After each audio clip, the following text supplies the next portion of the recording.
The Lone Star rivalry renews on the baseball diamond. Women's basketball goes dancing at the drum, and all the very best from the madness over the weekend. This is College Press Box.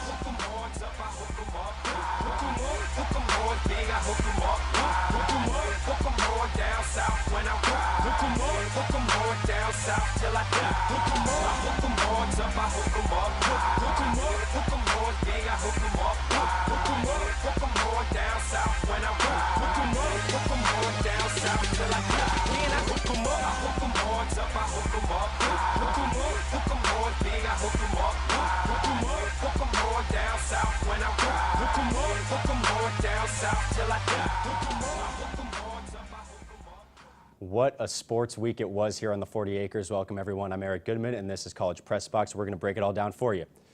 Well, there was no mention of the Texas Longhorns on Selection Sunday, but on Selection Monday the question was, would Karen Aston's Longhorns get a top 4 seed and the right to play the first 2 games of the NCAA tournament on their home floor? They did. Texas was awarded a number 3 seed and made quick work of 14 seed Central Arkansas in the round of 64 on Friday, setting up a clash with 6 seed NC State in the round of 32 on Sunday. This one was an absolute thriller. Let's show you why. Texas on their home floor in the Irwin Center. Early on, NC State, Maya Spencer, count it and the bucket. She was excellent, 31 points, part of an excellent guard tandem from the Wolfpack. Gave NC State a lead into the fourth quarter, but here Joyner Holmes off the putback and in. That'll tie it. That's what she does. That's what she's done all year. We go inside a minute left with Texas up a point. Wolfpack have the inbound on the side, and here comes the Texas defense. Ariel Atkins coming up with the loose ball, laying it in. That's a 3-point lead for Texas with time winding down. Dominique Wilson to get it for NC State. The bucket goes, but it's an offensive foul. Joyner Holmes gets her body in front of the shot. We'll take another look. You be the judge. Does she get those feet set? Referee said yes. NC State said no. I mean, that'll be talked about quite a bit, especially if Texas goes far in this tournament, but it wasn't over yet. LaShawn Higgs with a chance to ice it, no, but look at Joyner Holmes with the effort and the putback. That'll seal it. Texas, 84-80. None of this is going to matter anyway. It's a 2-possession game. They're moving on to the Sweet 16. Karen Aston getting there for the 3rd straight season. Talk to me, Coach.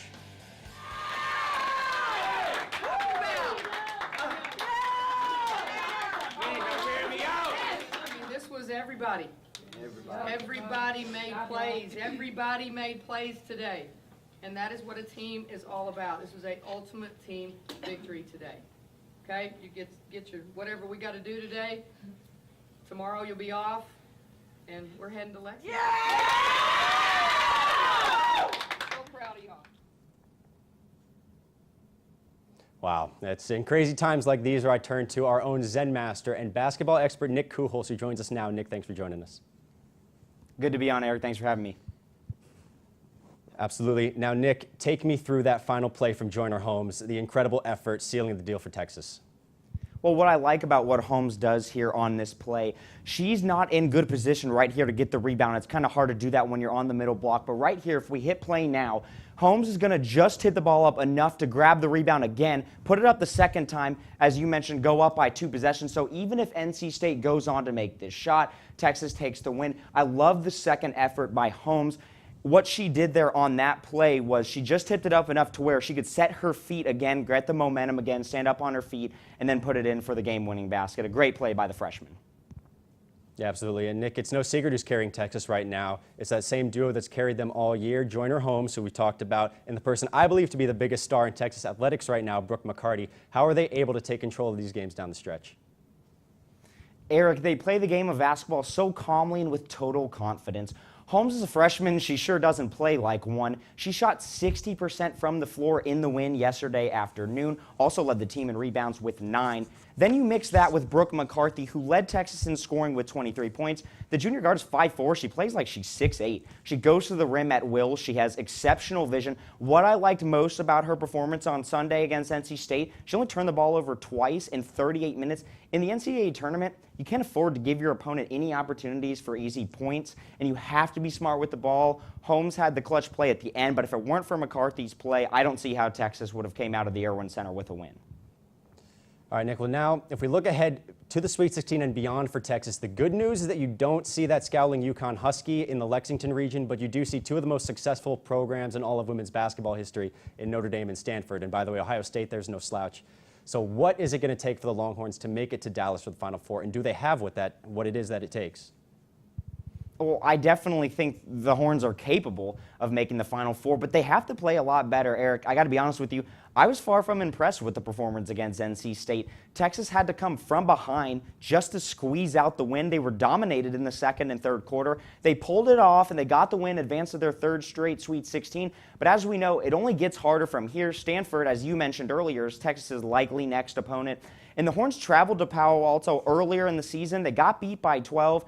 If they want a different result on Friday, they've got a lot to work on from now until then. Most importantly, someone on Texas not named Joyner Holmes or Brooke McCarthy needs to step up. There's nothing wrong with relying on your star players in certain situations, but not for 4 quarters every game. Coach Aston is going to need another one of her players to step up. We'll see if someone's up for the task. Absolutely. It's going to be really fun to watch, that's for sure. Thanks for joining us, Nick. Always a pleasure. Good to be on, Eric. And when we come back, it was a massive rivalry week for Texas baseball, and we check in on the rest of Longhorn action over spring break. Stick around.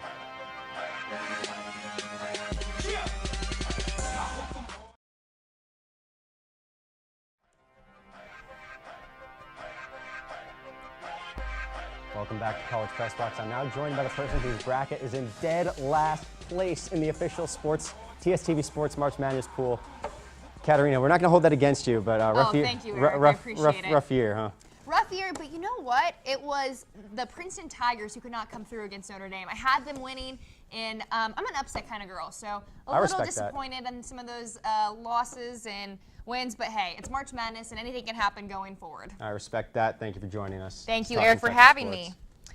So number 8 Texas put together an impressive showing in the singles and dealt number 24 Columbia a 4-1 defeat Friday evening at Castlewood Tennis Center. UT records its second win in 3 days and its third victory in the last week over a top 25 opponent.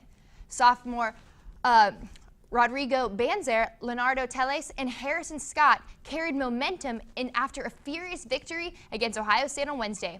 Coach Michael Center says although the team dominates in singles, he is not satisfied with the doubles performance. He emphasizes the importance of having 9 competitive spots. Women's tennis spent their weekend in Oklahoma, and after dropping the Big 12 opener to Oklahoma State on Friday in Stillwater, the Horns rebounded on Sunday in Norman to take down the Sooners 4-1.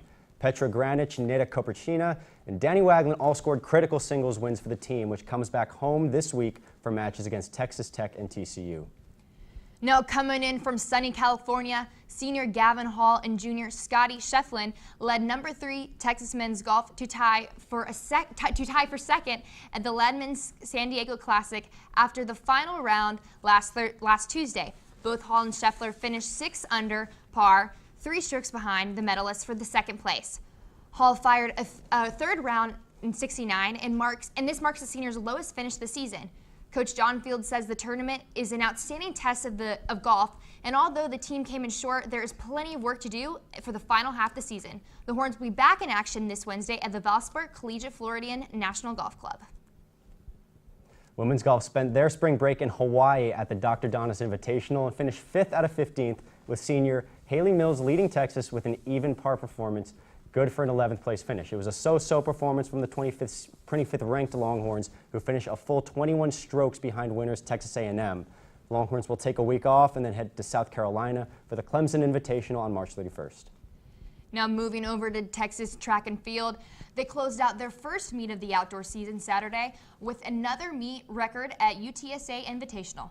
Freshman Elena Bruckner turned to set a record. She posted a mark of a 52 in 83 meters to win the discus in the new meet and record her own and meet her own new distance record. Assistant coach Seth Henson says the UTSA Invitational gave the team an opportunity to experience a wide range of events, and overall the squad's performance sets the Horns up well for Texas relays in just a few short weeks. Softball had a huge Southern California road trip over break, winning a total of 4 out of 6 games. It started last Sunday in LA as Texas started by falling to the 10th-ranked UCLA Bruins 3-2, but then Texas cruised to 2 straight wins against Loyola Marymount on Tuesday and Long Beach State on Wednesday. Then it came down to a 3-game series with Cal State Fullerton over the weekend. Texas dropped Friday's opener to the Titans 3-2, but then capped off the West Coast swing with a sweep of Saturday's doubleheader by a combined score of 14-1. Quick stop for Texas at home on Wednesday against McNeese State, but then it's back on the road for the weekend as the Horns will play 3 against Oklahoma State in Stillwater. Now heading to another diamond, Texas baseball started off with a lot of games this week. And one of most colleges baseball's most storied rivalries, Texas baseball took down visiting number 17 Texas A&M by a 4-3 final on last Tuesday. Texas sophomore pitcher Nick Kennedy and first baseman Casey Clemens led the Horns to victory. Now, unfortunately, the Texas was not able to carry the momentum into the series against number 6 ranked Texas Tech. In their Big 12 conference opener, Texas was edged by Tech. Sophomore pitcher Nolan Kingham went 7 innings, allowing just 2 earned runs while walking none and striking 3. But the Horns could not overcome a 1-run deficit.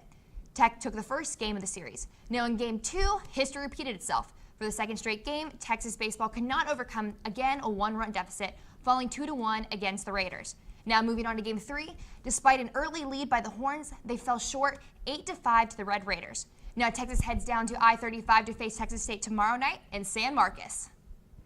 So now we have a package from our very own Tyler King. Now, although there is no longer a Lone Star Showdown in the football field, Texas and Texas A&M rivalry lives on in the baseball diamond. Tyler King uncovers what sophomore pitcher Nick Kennedy delivered a clutch performance, breaking the hearts of the Aggies. After losing on a walk-off home run to Texas A&M in College Station last year, the Longhorns wanted to return the favor to the Aggies in their return trip to Austin this year. And thanks to the performance from starting pitcher Nick Kennedy, they were able to do that. Really proud of the way Nick Kennedy went out and pitched his tail off and really grew up tonight when we needed him. He just did a great job tonight. He was locating really well, threw his off speed for strikes and threw it for chase, and he's just overall really good tonight.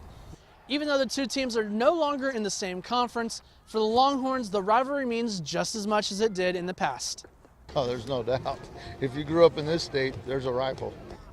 Them coming back right there just makes it even more, what the rivalry is supposed to be about.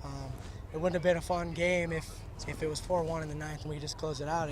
We had to make it interesting. It seems to be like that a lot. Casey Clemens is normally the hero at the plate for the Longhorns, but against the Aggies, it was his glove doing the magic. Right when pitcher kicked up, I looked home and he squared the bunt, and I'm just hauling to get the ball, and luckily made a good play on it. And Michael was there to catch a good toss, and that was obviously a big out. Yeah. After last year's game ended in a near fight, this year's game ended a little bit more friendly. Stone. They didn't throw the horns down. Horns go this way. The win for Texas over the Aggies would bring their current win streak to 6 games. However, that would be ended over the weekend against Texas Tech, as the Red Raiders would come into Austin and sweep the Longhorns. Next up for the Horns in the midweek will be Texas State and UT Rio Grande Valley, before welcoming Kansas State over the weekend to Austin to continue conference play. Reporting from the Dish, I'm Tyler King, College Press Box. Katerina, on Press Box, sometimes we throw around the word expert a bit liberally when we introduce our analysts. They're all very knowledgeable in their own right, but tonight, expert, that word is 100% warranted. We finally twisted his arm enough to where he could agree to come on and share his wealth of knowledge of Texas baseball. Reed Hauser. Reed, can't thank you enough for coming on. Well, guys, it took a brief hiatus, but it's great to be back. Thanks for having me on. All right, Reed, so we'll start big picture with Tuesday night's rivalry game. You saw what the Dish looked and sounded like when A&M came to town, but how big was it for Texas to escape with a win in front of that monster crowd? Oh, guys, it's huge. To get a win like that against your rival, of course, is going to be great for you, but also they're 17th in the nation. coming off a tough series against UCLA, to continue over the week and get that big win against A&M is great. And as you guys saw and heard, it was the loudest that it's been in my 4 years here at Texas. And having that atmosphere there is great for those guys. A lot of young freshmen starting, a lot of young freshmen playing, and it was great to see, most importantly, Nick Kennedy stay calm, stay poised, and throw a great baseball game, as we know that him and John Malman are the only 2 lefties in the Texas bullpen. Now, Reed, we're going to switch gears to the Tech series. Now, the Horns tried their best to stop the Red Raiders, but their effort was just not enough. We said in the first 2 games they could not overcome the 1-run deficit, and in the final game of the series, despite an early lead, the Horns could not hold off their opponent. Despite the loss of the series, what are the positive takeaways? Well, let me read you a couple numbers here. Morgan Cooper, 2.05. Nolan Kingham, 0.95. Those 2 guys at the front of the Texas rotation have provided a 1-2 punch that you can only dream of. So right now, the positive thing to take away is that the pitching is looking incredible, along with Kyle Johnston. He's pitching well. Bo Ridgway coming out of the bullpen has a sub-2 ERA. And Blair Henley, the freshman starter, has looked really, really good in the few starts that he's got. So taking that away from this series, got a lot of pitching, but then again, we really need to get the bats going. We have way too many guys with sub-200, sub-250 batting averages. Yeah, even despite the sweep to that really excellent Texas Tech team, these Longhorns are exceeding their expectations that were put on them in Coach David Pierce's first season. So going forward, where should our expectations be for this team, Reed? I think we can set them pretty high. Now, I'm not saying we're going to go out and win the Big 12. I'm not saying we're going to win a national championship, but I think this team has a lot of young talent, a lot of veteran leadership, and Clemens, Boswell, and there's a lot of potential here. It's the same thing as last year, though. We had it in the pitching. We had a lot of talent there, but we just couldn't put it together on the offensive end. Now, I think that we can do this. Coach Pierce has reinvigorated this club. He's making his players accountable. He's not taking any nonsense, and he's really fired this team up. And I think that, you know, the Big 12 isn't the strongest baseball conference. I mean, you do have TCU who's up there in the top 5. Baylor's a great team. OU is a great team. But I do think that Texas can definitely rebound, especially going to K-State this weekend. That's a great opportunity to go in there, someone else's ballpark, and reassert yourself as a Texas baseball that you know you are. Yeah, great stuff, Reed. I really hope it's not another year before we get to see you again, but thanks for coming on. Katerina, you as well. And when we come back, Nick Walters will join a man who claims to have filled out 125 brackets this year, Steve Helwick, to bring you the best of the men's basketball madness so far. Don't go anywhere.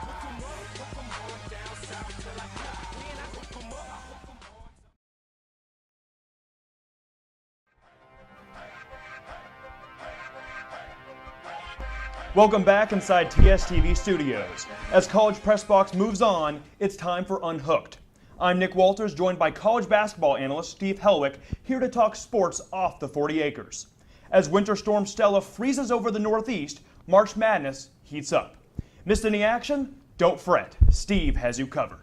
Thank you, Nick. Let's start in Buffalo, New York, where we have the #1 overall seed Villanova Wildcats taking on Wisconsin. Nigel Hayes here knocks down the jumper. Hayes had a big day here. And Villanova extends their lead where Dante DiVincenzo hits the 3 to go up 7. But Wisconsin would come back on a series of Brunson Koenig threes. And Villanova here cuts it to 1 with a spin move. And Villanova would make a free throw to tie it at 62. Upon the final possession for the Badgers, Nigel Hayes drives baseline, fakes it to the corner, and finishes strong with the left hand to give the 64-62 win to the Wisconsin Badgers, the only 8 seed to advance to the Sweet 16. It's their 4th straight Sweet 16 for the Badgers. And with #1 seed Villanova knocked out, the 4 seeds are the only seeds to not lose a game thus far. Florida, West Virginia, Purdue, and Butler are all still alive entering the Sweet 16. So, an all 4 seed Final Four could be in the cards. Villanova-Wisconsin wasn't this weekend's only upset, was it, Steve? It was not. There's another Big Ten team that might have been underseeded. We have Michigan and Louisville right here, a rematch of the 2013 title game. And Louisville controls the first half. You see Donovan Mitchell hits the 3 here. Louisville goes up 3 points. Rick Pitino squatting control, but Moritz Wagner would change that. That's a grown man post move right there. Moritz Wagner had 26, big day for him. Here he goes, finishing strong, and Michigan will control the game for most of the second half. Louisville's final gasp, it fails, and Michigan defensively pulls out the win over Louisville. They'll face Oregon in the Sweet 16. And Michigan's win extends their record on neutral courts to 8-0. In a tournament made up of only neutral courts, the Big Blue streak may just continue. As the weekend came to a close, college basketball saved its best for last.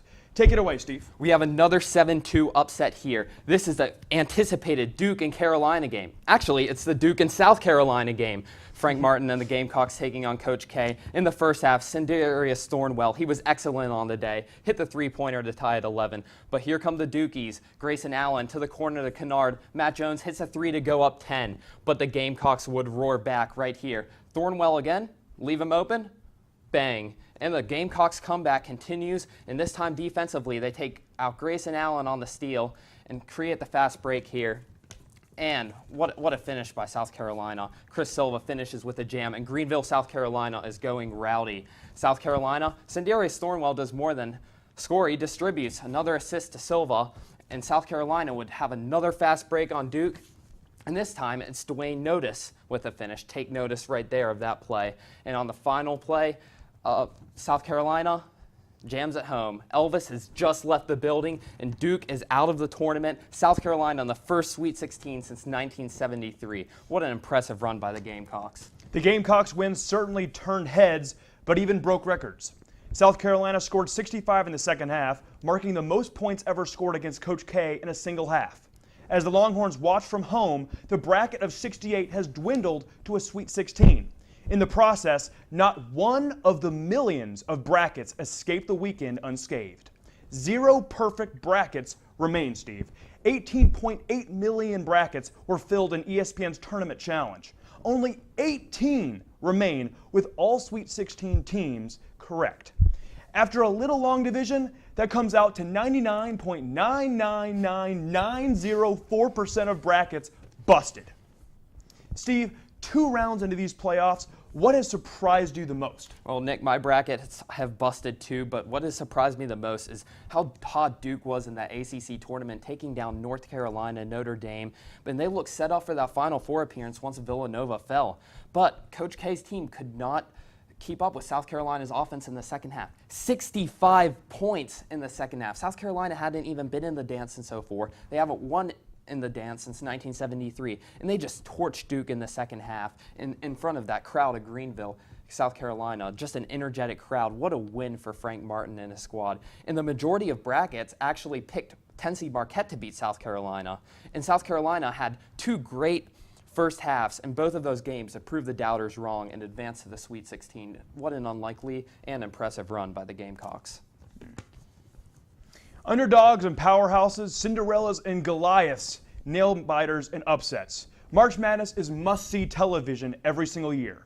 Amidst all the storylines, which of this week's 8 matchups catches the most attention in your eyes, Steve? I would have to say it's UCLA's dominant offense versus the Big Blue Nation. Kentucky has that talented freshman class every single year, and this year it's a star-laden matchup, and it features several future NBA stars. There's Lonzo Ball for UCLA. There's a Malik Monk and DeAndre Fox backcourt for Kentucky. You have to watch out for all those weapons on the court. Both teams narrowly avoided upset bids on Sunday. UCLA getting past Cincinnati despite the first half deficit. Kentucky barely beating Wichita State in an exciting one there. And this will be the most anticipated Sweet 16 matchup when 2 top 10 teams that have top 10 scoring offenses clash. Expect a lot of points and a close matchup between these 2 traditional powerhouses. Soon the Sweet 16 will become an Elite 8. And then, of course, a Final Four. Steve, some teams are truly contending and others are just merely coasting. Project for us which programs will outlast these next 2 rounds and make it to Phoenix in April.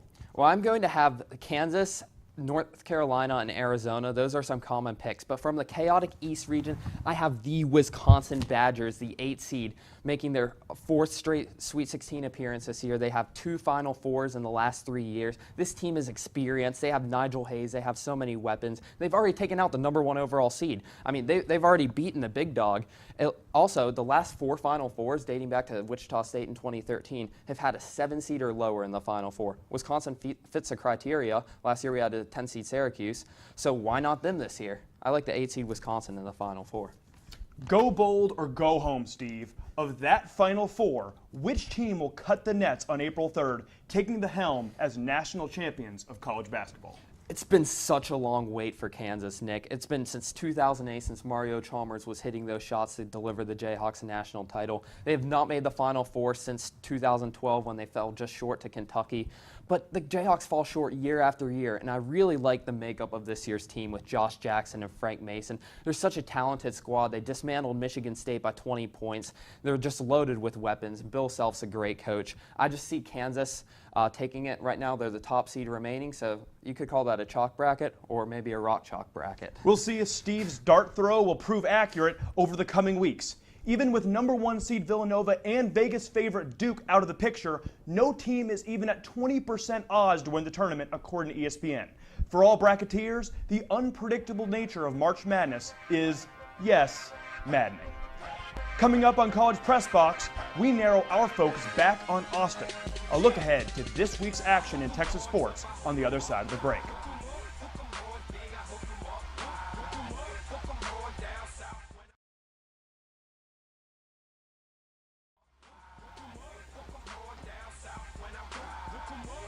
Welcome back for a final time to College Press Box. Another big weekend ahead for Texas sports. Let's take a look.